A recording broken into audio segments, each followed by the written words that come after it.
Good morning, good afternoon, good evening, everyone. Welcome. My name is Isabella Tabarovsky, and I'm a senior advisor with the Kennan Institute at the Wilson Center. Thank you so much for joining us today for our discussion with leading independent Russian journalists about their work in exile and the relevance of their work to American and global audiences. I encourage you to stay up to date with the latest Kennan Institute events and publications by visiting our website and subscribing to our blogs, Focus Ukraine and The Russia File, as well as our podcast, The Russia File. To our audiences, if you have questions during the session, you can submit them via the Q&A function on Zoom. Please include your name and affiliation when sending the questions. I'm going to start by introducing our speakers. Sergei Parkhomenko is a senior advisor at the Kennan Institute and the head of the Russian Newsroom Project, which aims to support independent Russian journalists and foster professional contacts between the Russian journalistic community and their colleagues in Europe and the United States. Elizaveta Osetinskaya is an award-winning journalist and media manager with over 20 years of newsroom experience. She's the founder of The Bell, a business and economy publication. And Roman Anin is the founder and editor-in-chief of the independent investigative media Важные истории, Important Stories, or iStories. He's also a special reporter on cross-border investigations with the International Consortium of Investigative Journalism and the Organized Crime and Corruption Reporting Project, OCCRP. So I'd like us to start by asking Sergei Parkhomenko to set the stage for us, give us the context in which we're having this discussion, what has been happening with the independent Russian media over the last 3 years. We're speaking on the anniversary of the third anniversary of the full-scale Russian invasion to Ukraine. Give us, paint the kind of the big picture for us, please. Thank you. Thank you, Isabella. Thank you to everybody. Thank you for having me here. I believe it's essential to begin our discussion by understanding the current state of independent media, the Russian journalist community, and the journalism profession itself in Russia. The problems facing Russian independent media did not start on February 24, 2022, with the beginning of the full-scale aggression against Ukraine. Nor did they begin in February 2014, 11 years ago now, when the Putin regime effectively launching the war against Ukraine, illegally annexed Crimea, and instigated a brutal war in southeastern Ukraine, in Donbass, in Donetsk and Luhansk. The Putin regime was working to gain control over the entire media industry in Russia since the very beginning, starting from Putin's rise to power in the year 2000.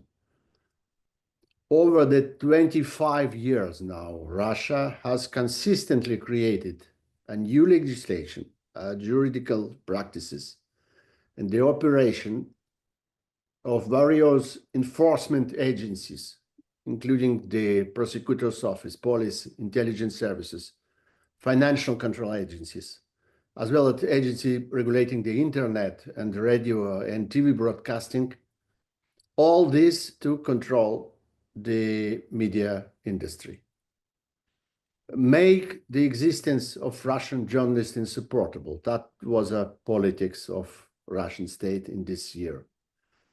The state took control of the print press distribution, firstly, and electronic broadcasting. The advertising market faced the big pressure and numerous restrictions.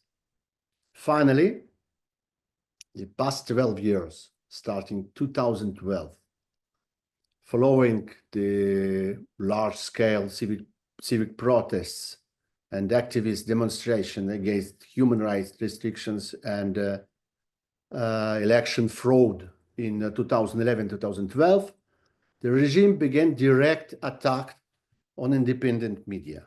It was a new era of this relationship between the Russian state and Russian journalists. The Putin regime introduced practices of blocking and banning online resources that opposed the authorities and challenged state propaganda. Thousands of online media outlets and social media accounts tens of millions of web pages have been shut down or made inaccessible to Russian web users. The regime has also created the widely expanded institution of foreign agents and designation of undesirable organizations, the accusation of extremism, terrorism, justifying Nazism, and more. Initially, this system was applied only to non-profit organizations.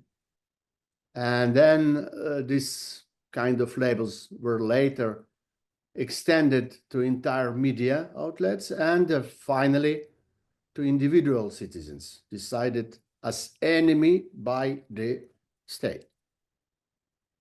This practice grew very fast after the start of full-scale aggression in Ukraine.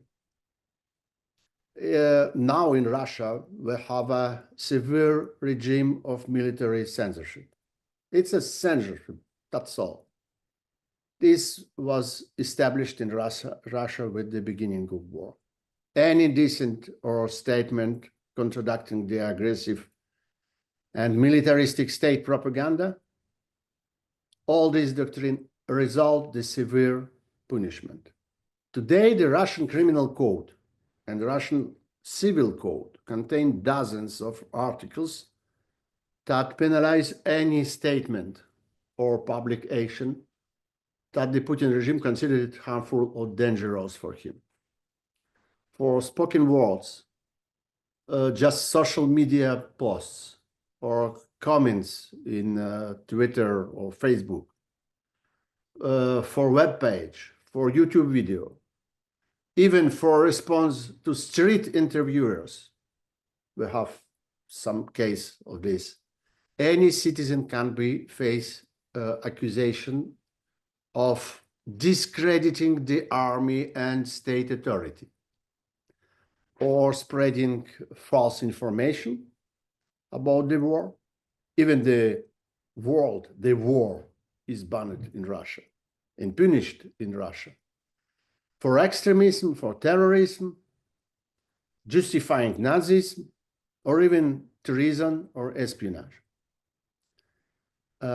Overall, it can be stated that journalism as a profession in Russia is not only restricted or discriminated, but criminalized. Hundreds of journalists in Russia face criminal prosecutions and charged with serious crimes, with dozens already sentenced to many years of prison in horrific conditions of Russian punishment system. In such circumstance, there has been an exodus of journalism from Russia over the past 10 years. Journalists have been forced to leave the country, sometimes individually, sometimes as entire editorial teams. The first major relocation of an entire media outlet was the case of Meduza, one of the Russian most prominent and respected media outlets today. They moved to Latvia in the fall of 2014. Now, the outflow of Russian journalists significantly intensified shortly before the start of full-scale war in Ukraine, and then it was only the mass exodus. Today, thousands of Russian journalists and dozens of independent media outlets, large and small, are working in various European countries, in Georgia, in Armenia, Turkey, Kazakhstan, Israel, Argentina, United States, Canada, everywhere. And hundreds of independent bloggers distribute independent content on YouTube, on Telegram, and other social networks. Russian journalists in all over the world collaborate with major and influential media outlets in Europe, in America, particularly in Germany, in France, in Poland, in Israel, Also, they participate in major international journalism consortium, like OCCRP, the Global Investigative Journalist Network, International Consortium of Investigative Journalism, and others. Over the past few years, the largest informal association of Russian independent journalists has formed. This is a Redkollegia community. More than 300 journalists and other media professionals participate and work with this community. The foundation of this community is the Independent Redkollegia Award, which began in 2016 and continue to this day. Yeah, and I just wanna jump in and say that for those who don't necessarily know, Redkollegia essentially means that the editorial board, correct? Yeah, that's the meaning of the term. Yeah. Thank you, Isabella.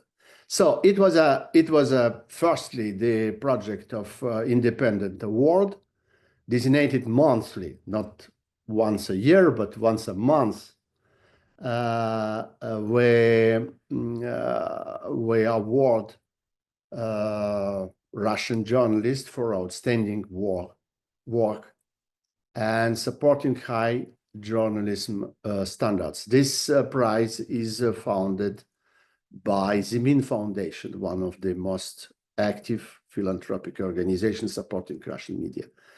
And now Redkollegia, on the regular basis, organize large conferences and discuss critical issues facing the professional community.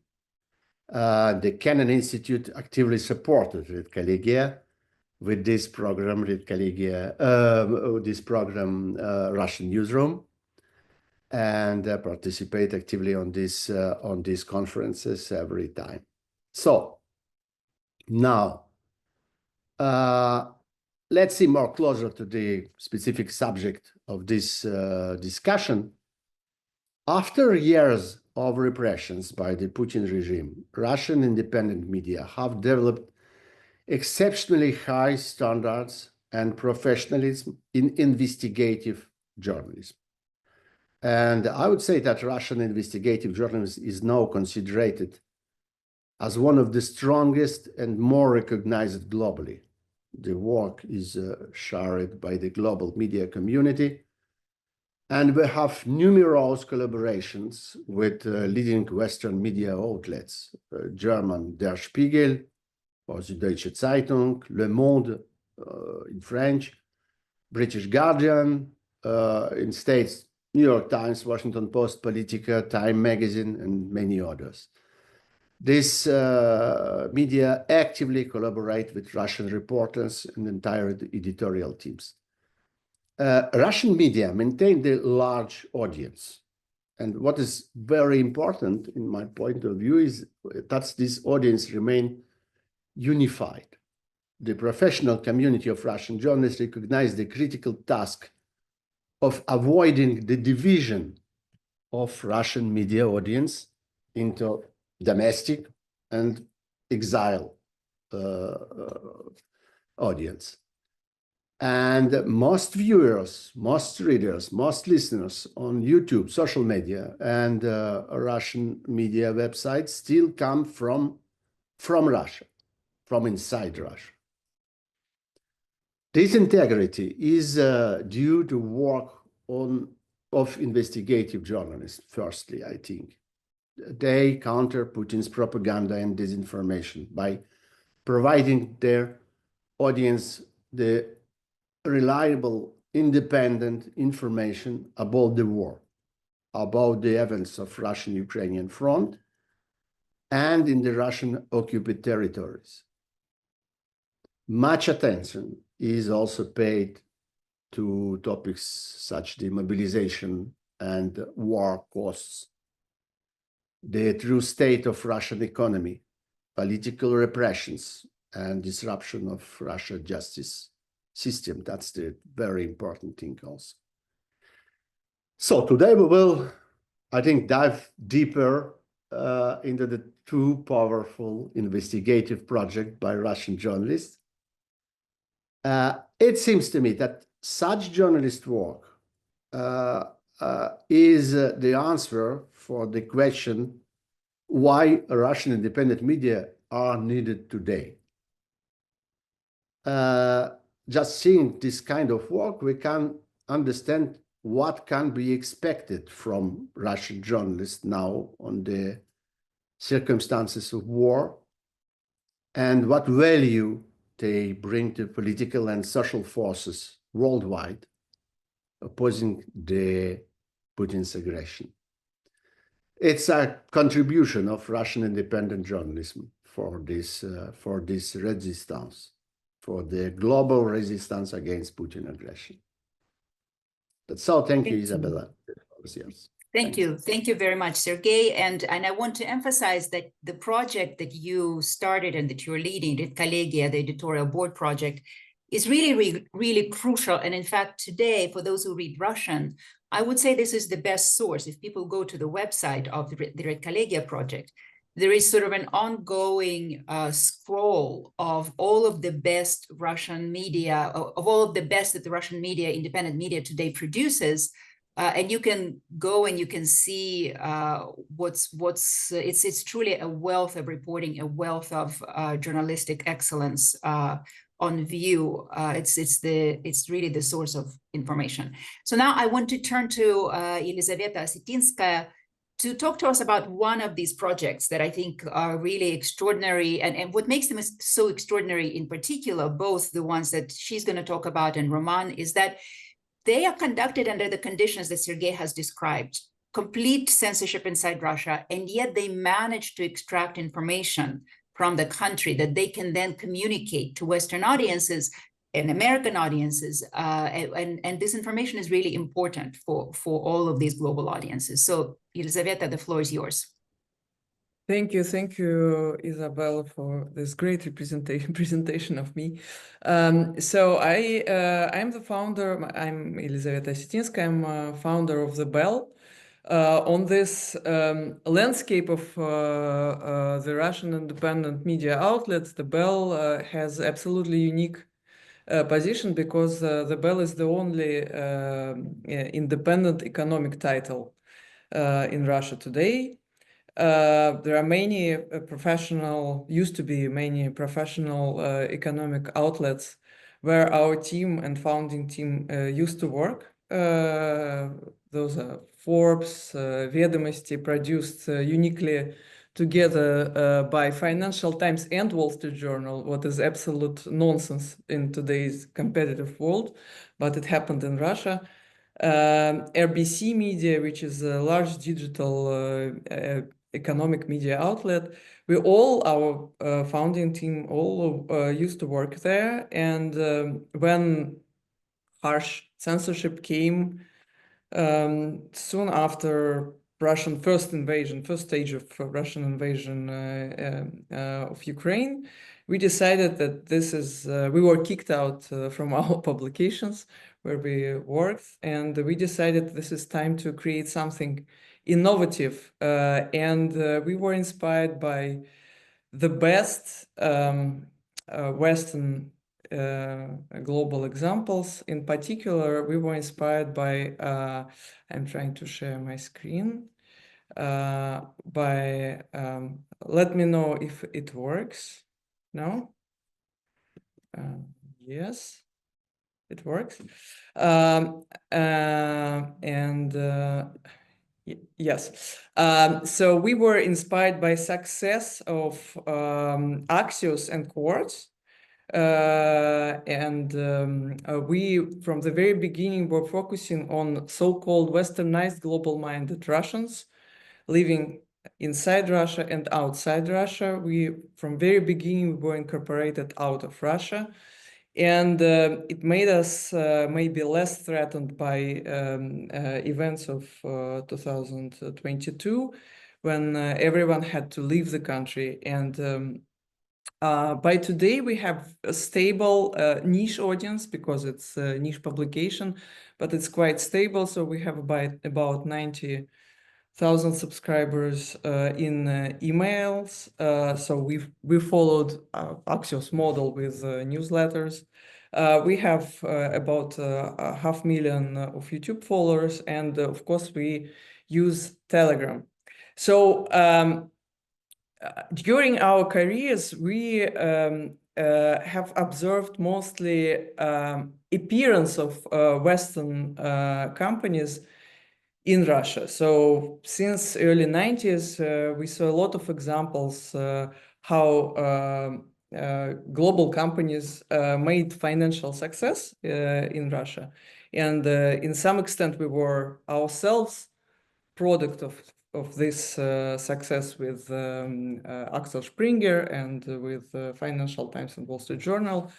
But by 2022, the situation changes significantly. So Putin's regime started kicking out Western companies, global companies from Russia, and global companies also started freezing their assets and businesses in Russia, and some of them took decision to quit.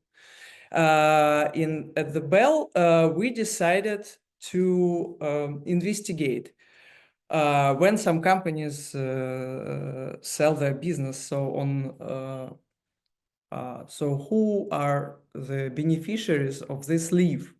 And last year we analyzed more than 400 Western global companies which left Russia, and conditions on which they left. And we discovered that during this quit, the companies, the buyers of these companies, had at least 60% in the best case scenario for both sides, both parties, at least 60% of discount on the price of selling assets.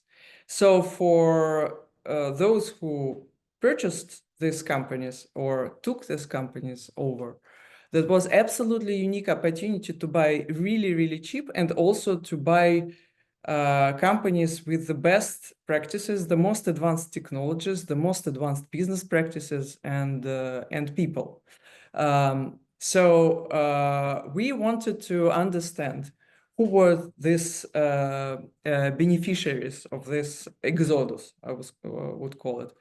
So after analyzing about 100 largest acquisitions, we identified about 40 major key players on this field.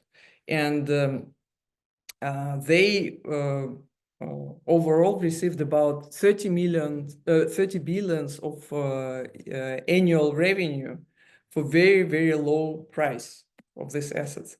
So of course, there are many faces that most of you are familiar, especially those who follow the Russian economic history. Those are approximately two groups: oligarchs from 90s, very familiar to you over last 30 years, and so-called Putin friends, new elite who benefited from Putin's regime.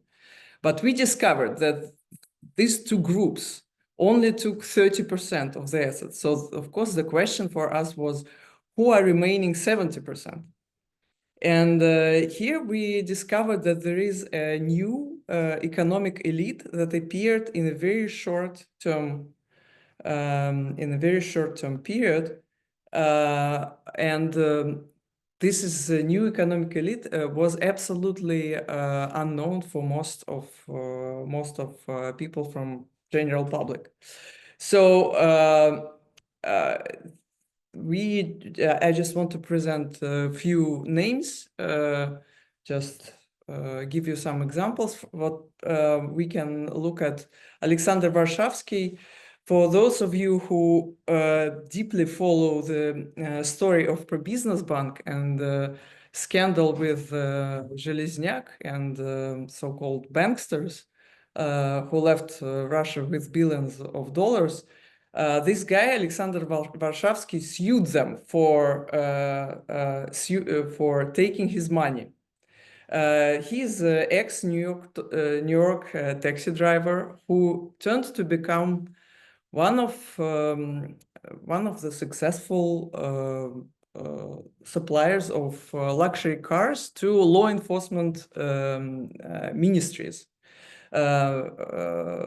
And another name for this law enforcement ministries is siloviki. So they're so-called siloviki. And having absolutely zero experience in car production, because car selling and car production is kind of different things, he became like a really giant owner of automotive plants from Volkswagen and Hyundai. And some of them may know such name as AvtoVAZ, like really large Soviet producer of cars. So he became really bigger than AvtoVAZ today. So that's really something. Another example that I can give you, Alexei Sagal. That's interesting guy from south of Russia, who basically produced aerosol cans for most of the most well-known Western brands of cosmetics. For example, let's say Schwarzkopf or any other deo producers. And he had successful contracts with them, so he had some money, and suddenly he became the owner of Russian assets of leading companies like Heineken, Unilever, Oriflame, and others. And another example, ex-bank executive Armen Sarkisyan acquired, for some reasons, Russian assets from Bridgestone, Continental, and also from elevator producers, like, for example, leading producer of elevators like Otis. So, and of course, the question appears, why and how? And the answer is quite interesting. These guys, they have something special in common. First of all, they are heavily dependent on government contracts. As we, for example, talk about Warshawski. And this is really interesting, they have very low experience in sectors where they became key stakeholders.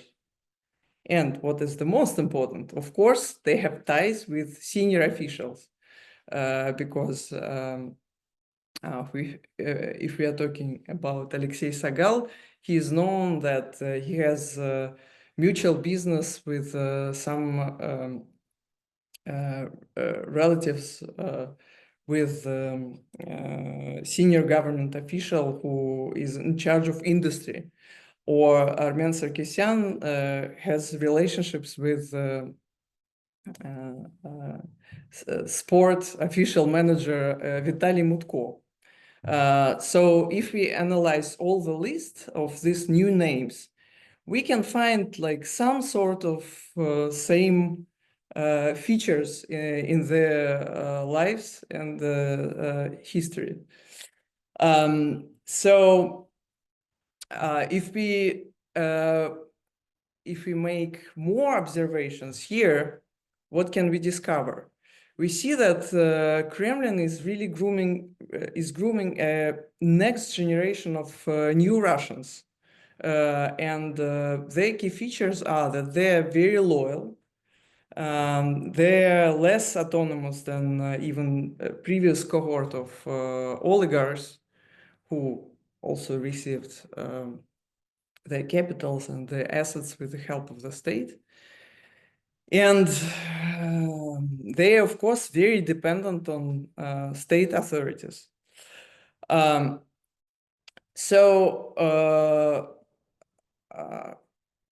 If you are interested in understanding more about Russian economy, such investigations are not the rare or unique case.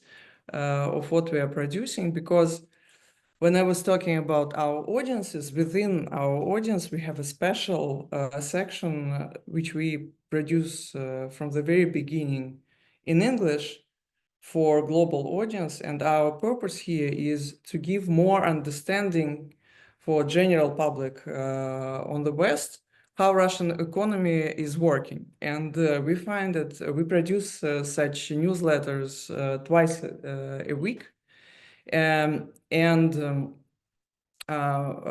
What we see as a feedback from our audience, that there are many conclusions about Russian economy that are truly not realistic. For example, at the very beginning of the war, there were a lot of prognosis that Russian economy will fail very soon and very quickly. Our approach is to present it in a very rational way, to analyze it based on statistics, and to show what is really happening in Russian economy today, because there are really hard to build any conclusions when they are not factual. And our approach is to use statistics, what is really tricky today, when half of statistics became of a state secret, because of course economy is fuel of the war today, and we understand that it is very much dependent on resources. So thank you very much. I return the floor to Isabella, and I'm trying to quit the screen. Thank you, Elizaveta, so much. I want to invite Roman Anin next to talk about the story that his group investigated and published a few months ago, and give us another example of how independent Russian media in exile are doing work that has global significance. Roman, please, the floor is yours. Thank you very much. Can you see my screen now? Okay, We can. great. So before starting iStories, I was working as an investigative reporter and editor at Novaya Gazeta with my editor, by that time, editor-in-chief and future Nobel Peace Prize winner, Dmitry Muratov. And I was this classic investigative reporter, specializing on corruption and organized crime, and involved in all the major cross-border investigations like Panama Papers and all others. In 2020, I completed a fellowship at Stanford University, and when I got back to Russia, I decided to launch my own investigative media outlet. This is one of the first photos of the team when we were still based in Moscow. But unfortunately, we had to leave Moscow. And when we started, our approach, our mission was based on these three pillars: investigate, collaborate, and educate. So what it basically means: investigate and collaborate is, easy. Our approach was that since we are not the biggest media outlet, we would take the most important, most difficult topics and publish them in cooperation with the major media outlets from Russia and other countries. For instance, on the left, you see one of our first big cross-border projects, which was part of Pandora Papers, another major cross-border investigation published by SIJ, Le Monde, The Guardian, and other investigative media outlets. And on the right is one of our biggest investigations, which we published in 2021. And I mention it because it played a crucial role in my destiny and the destiny of the media outlet that I had. It's a story about Putin's son-in-law and his daughter, and how they got extremely rich by making some corrupt deals with companies close to Putin and state-owned companies. And educate, we thought that since by that time journalism schools in Russia were already indoctrinated, poisoned by propaganda, and they didn't teach real journalism, we thought that it was our responsibility to share our skills. And we are a very geeky newsroom. Half of my team, including myself, we love to code, and we use coding a lot in our work. And we were publishing stories on our website about these are some of the most popular stories on our website. And when I meet young people, young students, not only from Russia, but from other countries who, say thank you for these articles, I'm really surprised because we didn't think that it would be so important and interesting for many people. But in 2021, I had to leave Russia after Russian secret services raided my apartment and the office of I stories, exactly because of the story that I mentioned, because of this investigation about Putin's son-in-law. So I had to leave Russia, and it was for me kind of difficult, psychologically difficult period of time because my team was still in Moscow, and they also faced this horrible crackdown. You see my two colleagues. On the left is the current editor-in-chief of I Stories, Olesya Marachovska. On the right is our top investigative reporter, Irina Dalinina. Both of them, as 4 other members of the team, were proclaimed foreign agents. And, they were protesting, they were arrested, and I was abroad preparing the newsroom actually for a big relocation. So after the start of the full-scale invasion of Ukraine, we were ready to just, move quickly, because by that time we thought that something would happen, and all the members of my newsroom already had long-term visas. And so when the war started, I literally rented a minivan and drove all the way from Prague, where I was based by that time, to the border between Latvia and Russia to meet my team. So you see here part of my team, with the dogs, and Dmitry Muratov, whom I mentioned. He accidentally was in Riga, and this is where we met. It was a really interesting meeting because I was bringing my team further to the west, and he was going back to Russia from Riga, where I don't know where he's based now, but by that time he was going back. And when we found ourselves in exile, it was a really difficult, I wasn't gonna say difficult, it was a big discussion for us. What we gotta do now? Because we thought that corruption wasn't the biggest problem or the most important problem by that time. And we decided to focus instead on a number of other spheres, a number of other topics. First of all, we investigate the atrocities of the Russian army in Ukraine. And honestly, I have to admit that I was surprised that we managed to achieve these days even a greater impact than when we were based in Russia. These are just some of our stories that about the atrocities that reached this great impact. For instance, we were the first media outlet that got a direct confession from a Russian soldier about committing horrible war crimes. This guy, a soldier, his name is Daniil Frolkin, had confessed to us to looting civilians in a village in Kievsky region. And of course, I mean, in Russia, he got a postponed sentence. He's not in jail, but he got this postponed sentence, and I was accused of spreading so-called fakes about the Russian army, arrested in absentia, and currently I'm officially a wanted criminal. So the Russian state put me on the wanted list. Then we were the first media outlet that actually proved that high-ranking Russian politicians are involved in the illegal deportation of Ukrainian children to Russia. This is a story about Sergei Mironov, who is close to Putin. He's the head of Spravedliva Russia party. And one of my amazing reporters, she proved that actually he kidnapped, I think, a girl from Khersonsky orphanage, changed her identity and adopted. And it's a committed war crime. And after we published the story, we were approached by the International Criminal Court, and we shared all the data. And we know that this story has already become an important evidence in the official investigation by the ICC. And the last example actually happened right before the new year, in the end of 2024.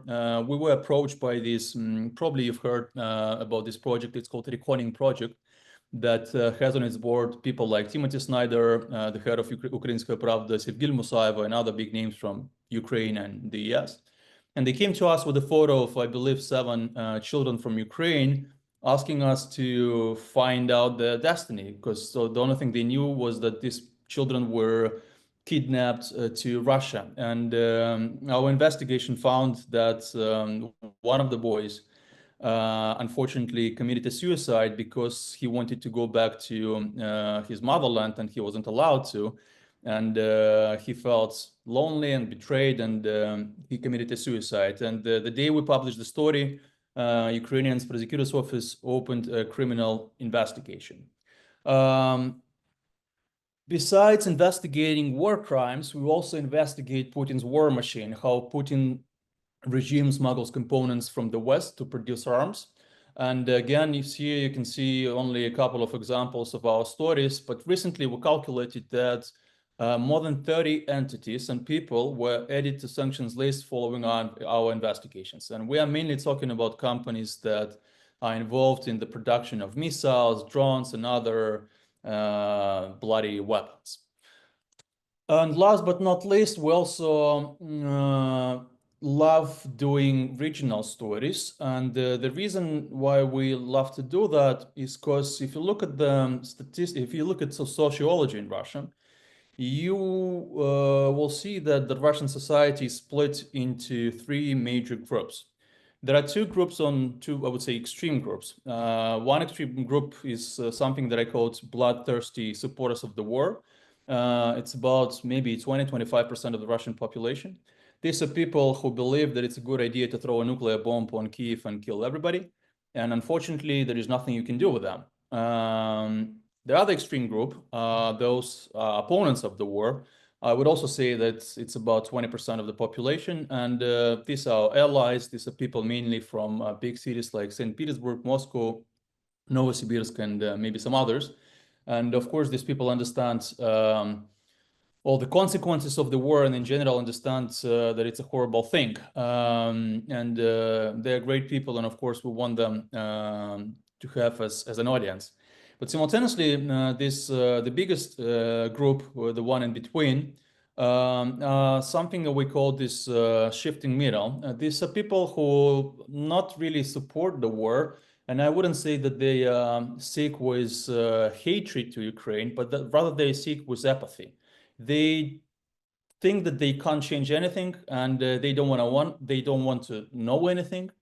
And we try to do stories for these kind of people. So we go to those villages and towns and we do stories about their life.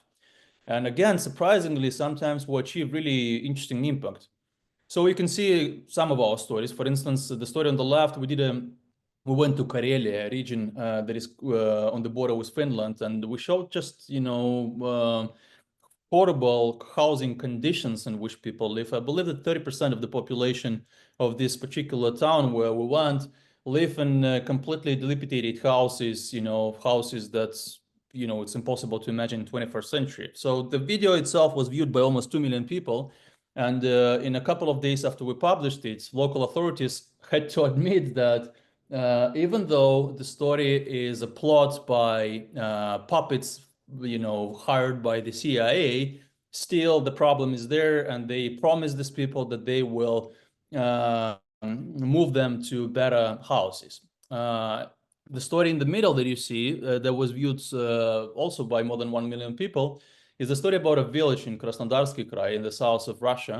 So we went to the village, and the thing about the village is that it hasn't had a centralized water supply for 200 years. So since the village was established, it didn't have a centralized water supply. So we went there and we did a story about it.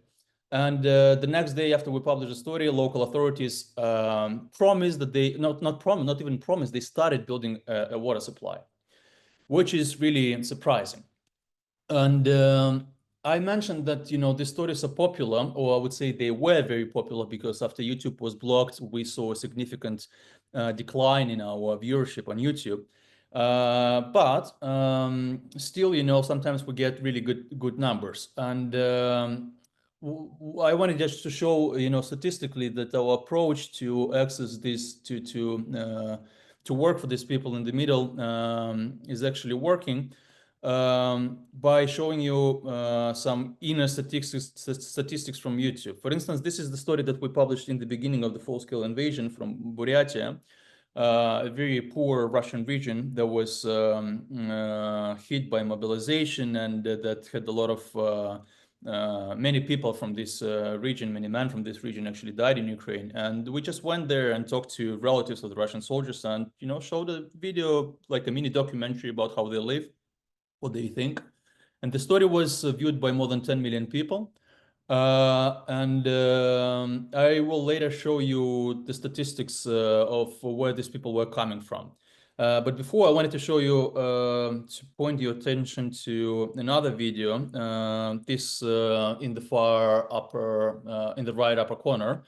It's an interview with the sister of a brother who was mobilized and who is suffering from a severe PTSD. The video itself, the big video, was viewed by, I believe, 1.5 million, but this small short interview with the sister was viewed by already more than 12 million people. And why it's important for me, because if you look at the stats, let's start with this interview with the sister. So you can see that, of course, I mean, the biggest numbers come from Moscow and St. Petersburg, but then you will see that almost half a million people from Krasnodar watched this video, or better way to put it, 500,000 views came from Krasnodar, but in this case, I doubt that, many people watched this video numerous times. So I would still think that, it's, we can say that's 500,000 people. You will see that more than 400,000 people from Yekaterinburg watched this video, Nizhny Novgorod, Irkutsk, and so on. Why it is important? Well, because 500,000 people from Krasnodar is 50% of the population of the whole city.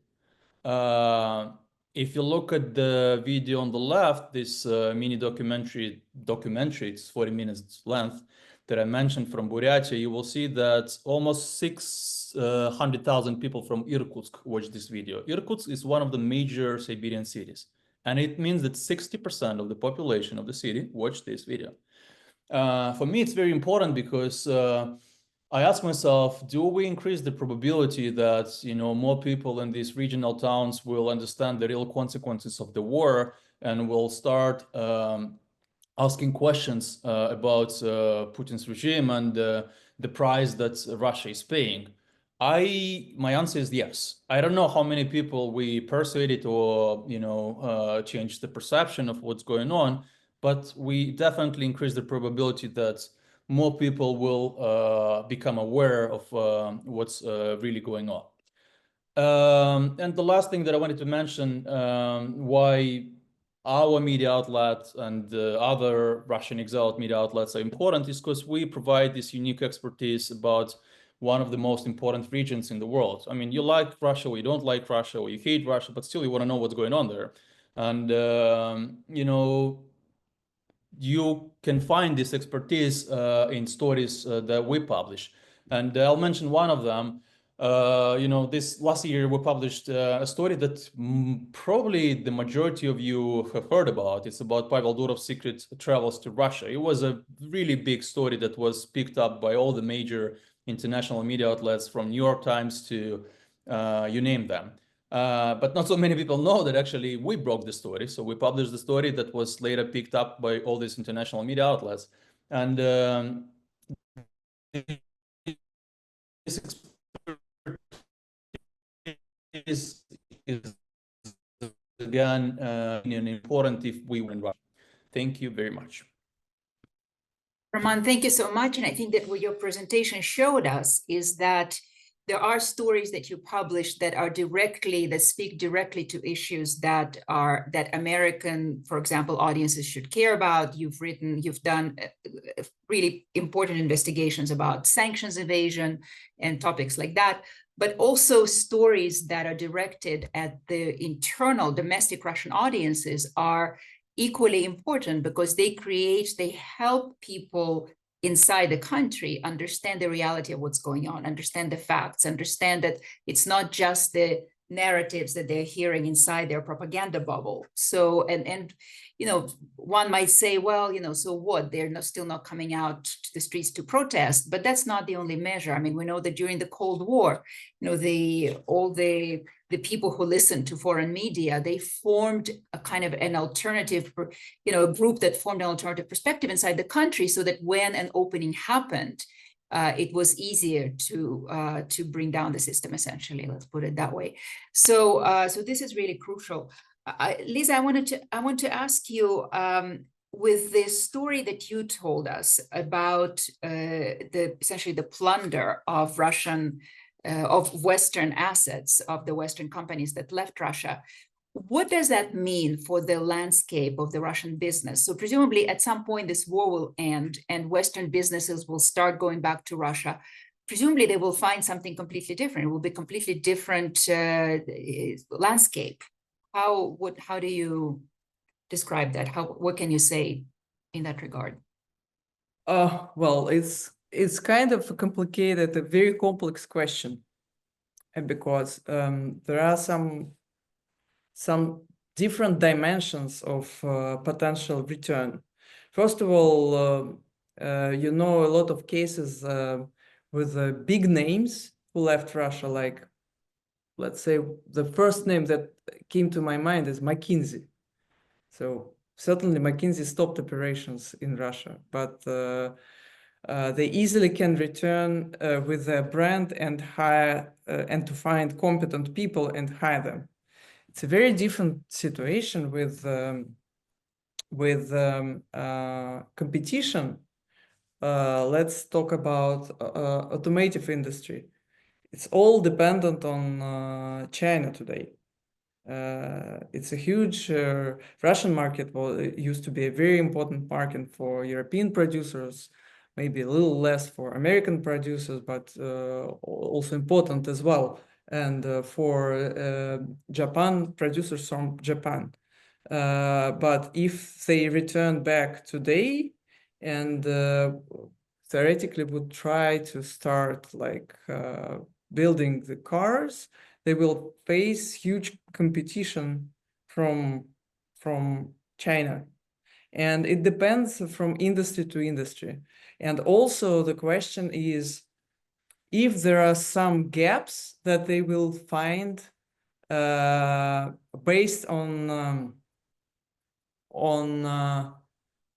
the case, on the scenario when Russia loses technological race with the West. But we see from reporting from us and from iStories and many other publications that technology and, for example, stories about chip production, technology find the ways to enter the country with a lot of intermediaries, with a lot of financial schemes. Some of them are under sanctions, but Russia is not isolated today. And today it's hard to imagine that Russia will be isolated totally. If I answered your question. Yeah. Thank you very much. Raman, we have a question for you from the audience by Ross. Ross Teasley is asking the question. Your YouTube geodata showed a sharp decline around June 2024. How do you interpret that decline? I know that YouTube has been a point of particular kind of, it's maybe you can give a slightly broaden it and talk about what's been going on with YouTube for Russian journalists in general, keeping in mind that we only have a few minutes left. Unfortunately, we have a hard stop at 1 o'clock. I believe that the major reason for decline is blockage, because we saw, before blockage, we saw fluctuations in our viewership. So sometimes we saw that in some months our stories were viewed by hundreds of thousands and not millions, but then it went to normal, and again, we got those millions of views. And now we don't see that. So I believe this is the major reason. Yeah. Sergey, I want to ask you to, there was one story that was featured on the website of Red Collegia that I found really just so important and so just really important. The story about the investigation into how Russian intelligence services recruited and paid agents in Afghanistan to organize terrorist attacks against American military. So could you, in the remaining time, tell us a little bit about that? Because I think that's another just extraordinary example of how important Russian investigative journalism is. Yes, it was a very interesting story made by The Insider, one of the best Russian investigative media now, collaborating with the famous Bulgarian colleague Hristo Groziev, known after the great investigation of the tentative of empoisonment of Alexei Navalny in 2020. So it's a very, very important Russian investigative team with very strong skills of analyzing and finding the information. And it was a story about Russian special services. Firstly, grew Russian military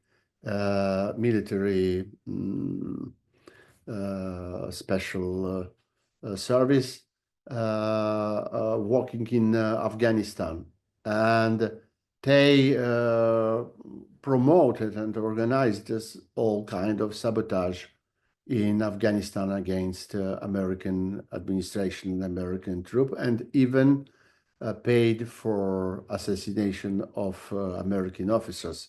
And the price went to $200,000 from time to time if it was somebody very, very important on the American administration in Afghanistan. And also this team, The Insider, is known by researching inside Russian special intelligence services, and it's almost destroy some group, some part of these services. For example, they discover the system of the false passports. Was used by Russian agents, and all these passports was almost the same number. The difference is just one number, and finally it gave the possibility to find dozens and dozens of Russian agents all around the world after these investigations. And it's a very, very high class work. And most of these investigations, and in particular this one about the Afghanistan story and about these payments to kill American officers, these stories are reproduced by some European and American media, mostly German media, particularly close to The Insider, and Der Spiegel, for example, often take this story and make his own version of this investigation also. Sergey, thank you so much. I want to thank you and Elizaveta and Roman for this really important and crucial conversation, for the work that you are doing.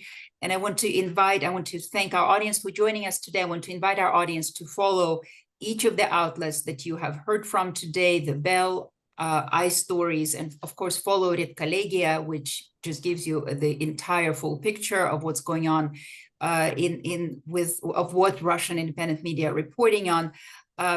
Please visit our website if you'd like to stay up to date with upcoming events, publications, and podcasts. Thank you again, and we'll see you next time.